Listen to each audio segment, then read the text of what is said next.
My mom has this saying that's really stuck with me lately, and that she's brought up a few times recently, and it is, you can't see the forest for the trees. Mm-hmm. And I know that when I'm in the middle of an emotional situation, or I'm in the middle of trying to figure something out in my head, or I have a question that I just can't find the answer to, when I put it on paper, all of a sudden I'm looking at the forest instead of the tree.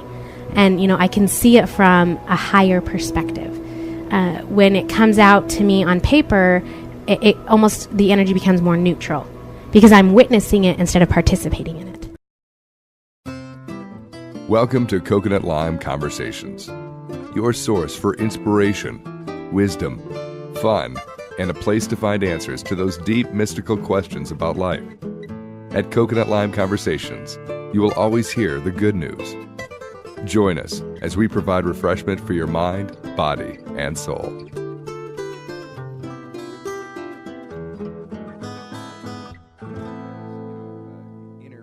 Emily has a book now. Is this your first book? This is my second. Okay. Yeah. And now, and the second book is the one we're going to be talking about. I just wanted to make sure. Mm-hmm. You channeled this entire book. I did. I didn't know that's what I was doing. First of all, let's talk about channeling. What is channeling? Okay, so channeling is basically, so there are frequencies throughout the entire universe. There's microwaves and all of the different invisible waves that science has been able to pick up on. And there's also beyond our science and physics, there are also waves that we don't have the technology to necessarily pick up. And we're talking about waves that are very similar to radio waves. Yes, very similar. Higher frequencies. Mm-hmm. Of course, we have equipment developed over the years to accept the radio frequencies, but we're talking about something completely different, but kind of traveling on the same, through walls, through everything, mm-hmm. Right? Well, and if you think about it, like if you want to start talking about like quantum physics or metaphysics, everything is composed of matter, energy, right? Matter, right. Energy, or both. Energy really is just like matter that's compressed into a smaller space. Mm-hmm. And so every human being is made up of energy, and energy really, on the smaller scale of things, is just a frequency that is vibrating at a certain rate. And so we're all composed of just frequencies of information. And depending on what form we take, depends on the information that's contained within the frequencies that we're composed of. Why is not everybody aware of these higher frequencies? I think there's a lot more people that are aware of it.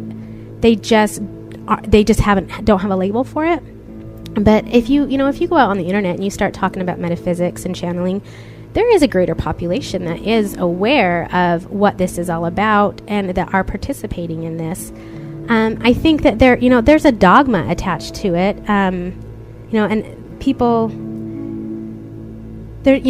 just like the Christians and the Jews have different beliefs, and the Buddhist and the sure. Indians or whatever have different beliefs. Influences. Yeah, different influences. There are a lot of, over time, religion has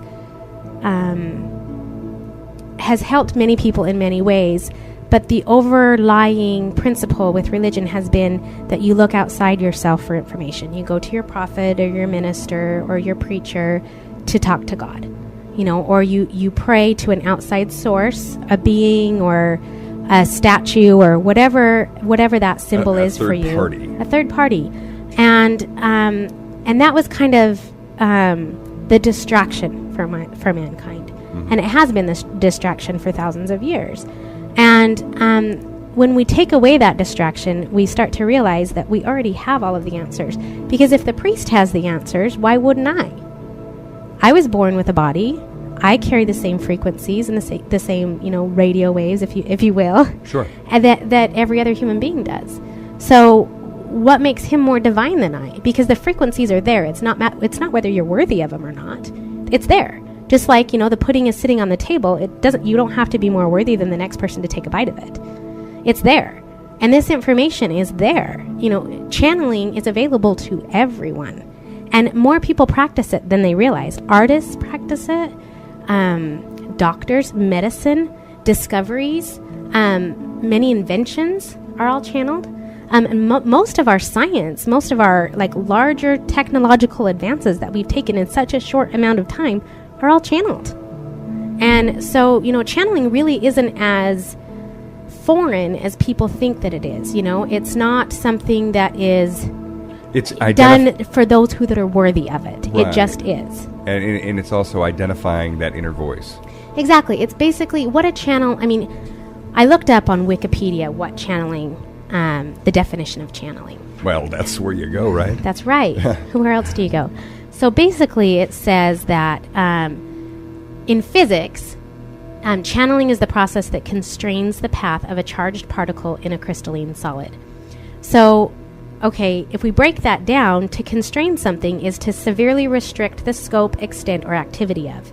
So someone who is channeling information is basically taking a frequency in the universe that contains a large amount of information and breaking it down or constraining it into matter.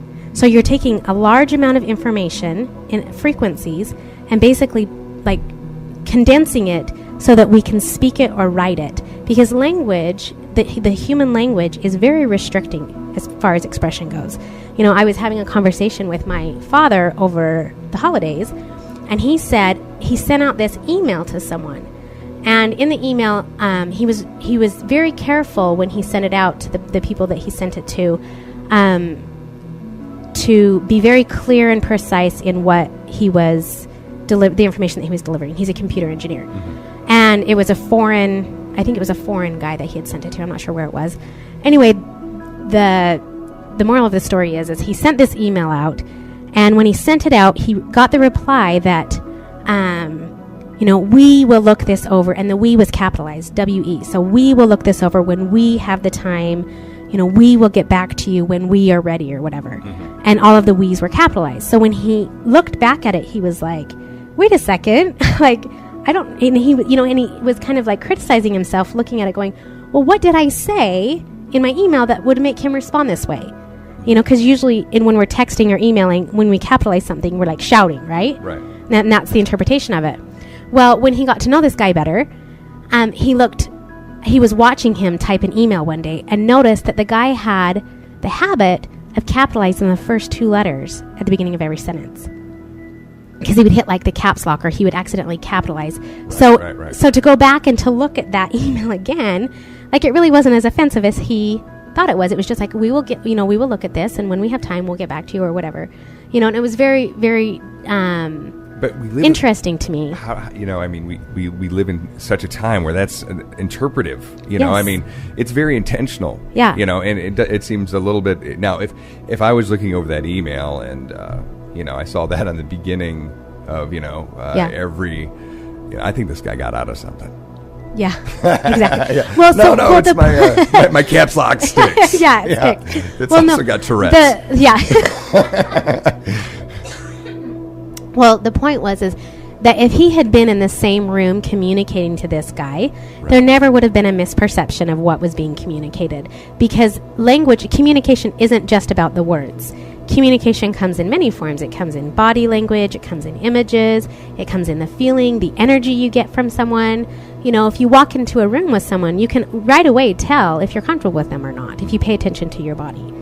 My daughter, who's 1 year old, can tell me right away who it is that I need to be leery of, because she can, she's very in tune with people's energy. And so we all carry energy with us, and it's apparent throughout all of the universe. And all of our energetic bodies, we have several energetic bodies that extend out from us, and they all carry frequencies of information. And they connect to a higher source or to other planets or other beings, because we're all connected. We all connected through the frequencies of the universe, because we're all just frequencies resonating at a certain level. There has to be a delineation, though. It seems to me, again, I am a complete outsider, and that's also what's cool, is I'm doing this learning process with you, Emily. Yeah, absolutely. But I don't know. how to put it into words, but outside of the taboo, I don't know, it makes a lot of people uncomfortable, but maybe this is for a more limited fragment of the population. Because there's a lot of people that hear voices you hear about on, that maybe what voices are you supposed to be listening to? And I mean, it just seems like that if you have this ability, it would probably be a select portion of the population, would you say? Or no, everyone has it. Everybody has it. Everybody has it because we're all little radio receivers walking around and transmitting energy. We are all like little towers. Mm-hmm. All of our bodies are, ask any scientist or physicist, our bodies are composed of energy, electromagnetic waves of energy. And so we all have the ability to interpret the frequencies. It just depends on what your perception is when you interpret them. So, for instance, if I am receiving, if I were to just stare at someone, I would be receiving information from them, and it just depends on how I turn around and I interpret that information. So you can tune into different frequencies that are traveling throughout the universe, and there's actually 7 different planes of awareness, per se, or some people call them the 7 different levels of vibration that we're actually aware of. I'm sure there's infinite numbers, but us humanoids have not become aware of them at this point.